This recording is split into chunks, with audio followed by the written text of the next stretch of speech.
uhashyira amagambo meza muri igihugu cy'inzozi z'abanyarwanda dukomeza kubaka. Ejo bidatinze umuntu azajya aza mu Rwanda agere mu Rwanda avuge ndi muri Singapore, ndi muri Saudi Arabia, bibacange bagire ngo ni Burayi. Ase ntabwo muri kuri Traoré igihe gito cy'abanyagihugu bamuteye ingabo mu bitugu ibintu akoze. Traoré kubera iki? Bafite ubumwe n'abene gihugu bose, yaba bari hanze yaba bari mu gihugu, bose basenyeye umugozi umwe. Nase murabona uyu musaza adakeneye imbaraga z'abanyarwanda twese. Nitwe imbaraga afite, nitwe tugomba kumumutiva, nitwe tugomba kumutera ingabo mu bitugu, nitwe tugomba kumushyigikira nawe bikamutera imbaraga zo kugira ngo kuri ibindi birenze ibingibi byarimo kudukorera. Twe twaranyuzwe. Hari abanyarwanda benshi bize batari bazi ko baziga. Hari abivuza byoroshye, kwivuza byari bikomeye nk'urutare wakoresha ama mutuelle de santé. Hari ibintu byose bagiye babyoroshya. Ibintu byose ahantu hose ugiye usanga ari byiza gusa. Usanga u Rwanda rutemba amata n'ubuki.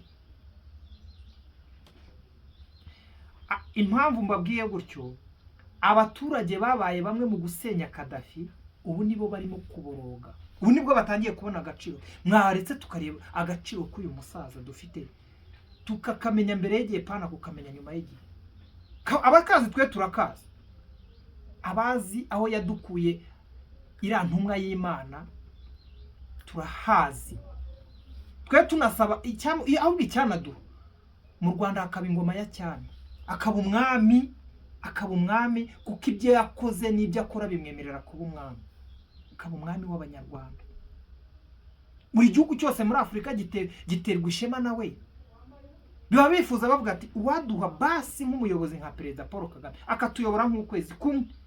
Ayo mahirwe ntibayafite. Ariko twe tuyafite, ntabwo turimo kuyakereza.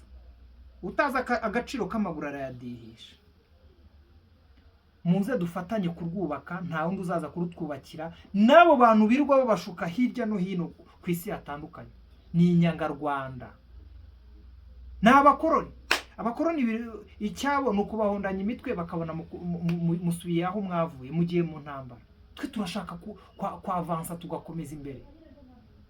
Muze rero dukomeze kubaka u Rwanda rwacu twifuza, abanyarwandakazi muri hanze y'ibihugu hatandukanye, abari Burayi, abari Aziya, abari Europe no mu yindi migabane itandukanye. Muze dufatanye kurwubaka n'urwacu. Buri munyarwanda wese mu bushobozi afite dutanga umusanzu wo kubaka u Rwanda rw'inzozi z'abanyarwanda. Duterwe natwe twitere. Oya, u Rwanda nta warusenya tureba. Oya hoya kirazira.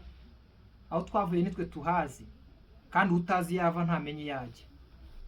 Twebwe rero ntabwo twifuza gusubira inyuma. Tugiye gukomeza tujye tuganira kuri Bandebe Empire, turebera hamwe ibigenda neza dushime, turebera hamwe ibigenda nabi tugaye, mu rwego rw'ubumwe bwo gukomeza kubaka igihugu cy'inzozi z'abanyarwanda. Murakoze, murakarama, mukore subscribe kuri Bandebe Empire, dukomeze kwiyubakira u Rwanda rwacu twifuza. Ndabakunda cyane.